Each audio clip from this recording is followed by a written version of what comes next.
અમદાવાદના મણિનગર વિસ્તારમાં આવેલ આકાશ ઇન્સ્ટિટ્યૂટમાં જીલ સંઘાણી નામના છાત્રએ નીટ રિપીટર્સના બેચમાં ફક્ત 1.5 મહિના એડમિશન કેન્સલ કરાવ્યું હતું. તેમ છતાં આકાશ ઇન્સ્ટિટ્યૂટ દ્વારા નાણાં પરત ન કરતા દીકરીની માતાએ ગ્રાહક સુરક્ષામાં ફરિયાદ નોંધાવી છે. જેનાથી જાણવા મળ્યું કે આકાશ ઇન્સ્ટિટ્યૂટમાં ₹20,000 કેશ અને બાકીના રૂપિયા બજાજ ફાઇનાન્સમાં લોન લઈને કુલ 70,000 ફી ભરી દેવામાં આવી હતી. જે વાલી દ્વારા પરત માંગતા આકાશ ઇન્સ્ટિટ્યૂટના સંચાલકે ઇનકાર કરી દેવામાં આવતા ગ્રાહક સુરક્ષામાં ફરિયાદ નોંધાવવામાં આવી છે, જેની નોટિસ પણ આપવામાં આવી છે, જેનો કોઈ જવાબ ન આપવામાં આવતા ગ્રાહક સુરક્ષા દ્વારા કન્ઝ્યુમર કોર્ટમાં કેસ દાખલ કરવામાં આવશે તેવી ચીમકી આપી છે. અમદાવાદની મણિનગરમાં આવેલી આકાશ ઇન્સ્ટિટ્યુશન જે છેલ્લા કેટલાય સમયથી વિવાદોમાં છે. વિવાદોનું કારણ એક જ છે કે તેમાં પૈસાની જે ચીટિંગ કરવામાં આવે છે વાલીઓ સાથે, અને એમને જે આબાદ રીતે છેતરવાનું આ લોકોનો પ્લાનિંગ હોય છે, પ્રી પ્લાનિંગ હોય છે, તો જ વાલીઓ છેતરાતા હોય છે. એવા જ એક ઘટના મણિનગરમાં બની છે. આપણી સાથે જેની સાથે આ ચીટિંગ થયું છે પૈસાનું, તેવા એમના વાલી હાજર છે. આપણે જાણવાનો પ્રયત્ન કરીએ કે તેમના સંતાન સાથે આ આકાશવાળાએ શું જોલજાલ કરી અને કેવી રીતે છેતરે એમને, અને હવે તેઓ કેમ એમને જવાબ નથી આપતા તે પણ જાણવાનો પ્રયત્ન કરીશું. શું નામ તમારું? મારું નામ નિશા સંઘાણી છે.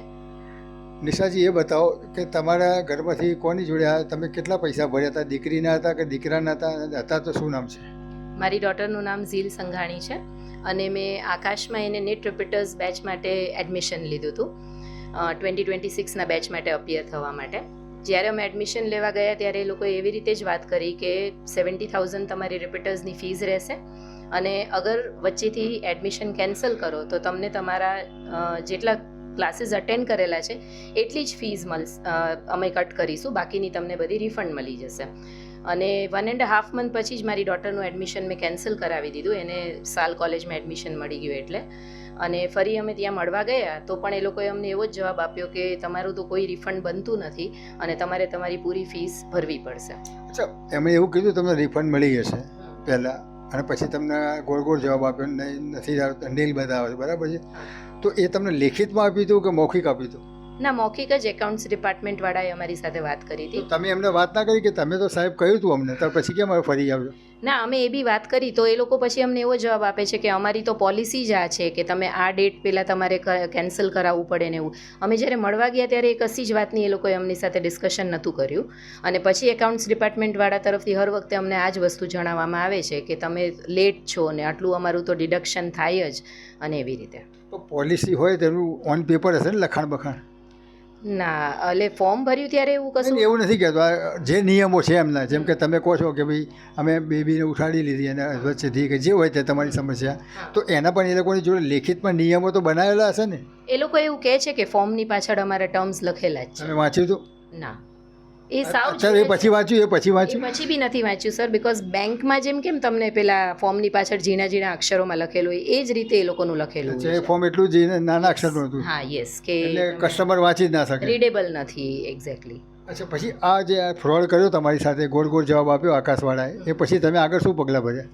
આગળ મેં ગ્રાહક સુરક્ષામાં કમ્પ્લેન્ટ કરી છે, જ્યાં સુચિત્રા મેડમ અમને હેલ્પ કરે છે, અને એમના થ્રુ નોટિસ તો અપાઈ જ ગઈ છે આકાશને, છતાં પણ એ લોકો કોઈ સ્ટેપ કરતા નથી.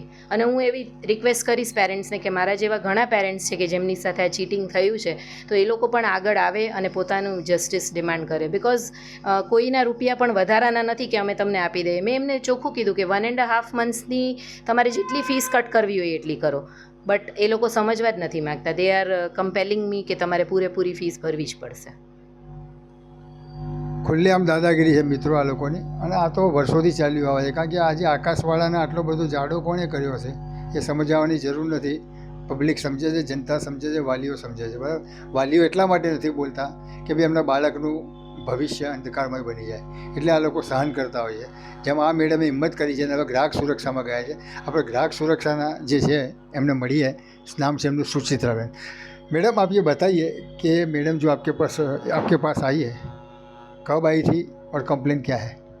इनका कंप्लेन ये है कि आकाश में इन्होंने एडमिशन लिया और एडमिशन लेने के टाइम पे इन्होंने कैश पेमेंट किया था 20,000, और बाकी का अमाउंट उन्होंने इन्हीं के आकाश का ही टाई अप किया हुआ finance company Bajaj finance company, जिसके पास से उन्होंने लोन सैंक्शन करवाया. अभी इनके बच्चे ने 1.5 महीना ही आकाश में क्लास किया है, और अभी दूसरे विभाग में उस बच्चे को एडमिशन मिल गया, जिसकी वजह से वो अभी आकाश अटेंड नहीं कर सकते, जिस वजह से आकाश का एडमिशन रद्द करना है।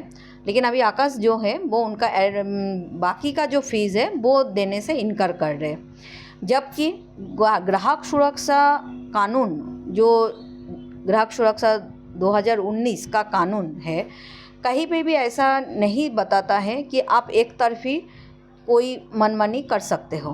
तो ये एक तरफी जो मनमानी है वो ग्राहक सुरक्षा कानून के खिलाफ है, वो नहीं चल सकता है। दूसरी बात ऐसा है कि जब उन्होंने पूरी साल का सेवा दिया ही नहीं तो पूरी साल का फीस वो वसूल नहीं कर सकते हैं। जितना सेवा उन्होंने दिया है उतना ही वो फीस वसूल कर सकते हैं, जिसके लिए हमने उनको नोटिस भेजा है और आगे हम कायदेसर केस तैयार करके कंज्यूमर ग्राहक तक्रार निवारण कमीशन में हम केस दाखिल करेंगे। ગ્રાહક સુરક્ષાવાળાને પણ આ માણસ ગાંઠતો નથી, તો આ વાલીઓને તો ક્યાંથી ગાંઠવાનો છે કે ક્યાંથી સરખો જવાબ આપવાનો છે? એમની દાનત એક જ છે કે પૈસા નથી આપવા. નિયમ શું હતો કે જેટલા મહિના અભ્યાસ કર્યો હોય એ તમે કાપી લો, એટલું તમારું મહેનતાણું તમે કાપી લો. પરંતુ આ તો પૂરેપૂરું કાપી લે છે. એમની બેબીને તો એટલું બધું એમણે ભણાવ્યું બી નથી અને વચ્ચેથી જ એને ઉપાડી લીધી, એડમિશન લેવાનું હતું. તો તેમ છતાં અમને પૈસા નથી આપતા. તે કંટાળીને એમણે ગ્રાહક સુરક્ષામાં ગયા છે. હવે ગ્રાહક સુરક્ષા શું આમાં પગલાં ભરે છે અને ગ્રાહક સુરક્ષાને પણ આ લોકો ગાંઠતા નથી, કારણ કે એમને કોઈ હજુ જવાબ નથી આપ્યો. એમણે આ લોકોએ નોટિસ આપી દીધી ગ્રાહક સુરક્ષાવાળાએ, હજી એનો જવાબ એમણે આપ્યો નથી. એટલે ચોક્કસ આ કોઈ મોટા માથાનો સંપર્કમાં હશે, કાં તો એને ફૂલ સપોર્ટ હશે કોઈ મોટા માથાનો. કોણ છે મોટું માથું આપણે નથી જાણતા, પણ કોઈના વગર આ માણસ કૂદે એવો નથી. હવે જોવાનું એ રહેશે કે આમાં ન્યાયતંત્ર શું કરે છે અને આ લોકોને કેવી રીતે ન્યાય અપાવે છે. બીજું, આવા બીજા કેટલાય કિસ્સા બન્યા છે આ જ આકાશમાં. હવે એ લોકો પણ ધીમે ધીમે બહાર આવી રહ્યા છે. જેમ જેમ માહિતી આવશે અમારા ચેનલના માધ્યમથી અમે જાણ કરીશું અને દર્શક મિત્રોને જણાવીશું કે ભાઈ આ આકાશ ઇન્સ્ટિટ્યુશન શું ધંધા કરે છે. આગળ જોવાનું રહેશે કે સરકાર કોઈ આમાં સંજ્ઞાન લઈને એની ઉપર કોઈ કાયદેસરની કાર્યવાહી કરે છે કે કેમ, તેની ઉપર વાલીઓની નજર રહેશે. જોતા રહો દિવ્યાંગ ન્યૂઝ. ગિરીશ જોશી, અમદાવાદ. ગિરીશ જોશી, દિવ્યાંગ ન્યૂઝ, અમદાવાદ.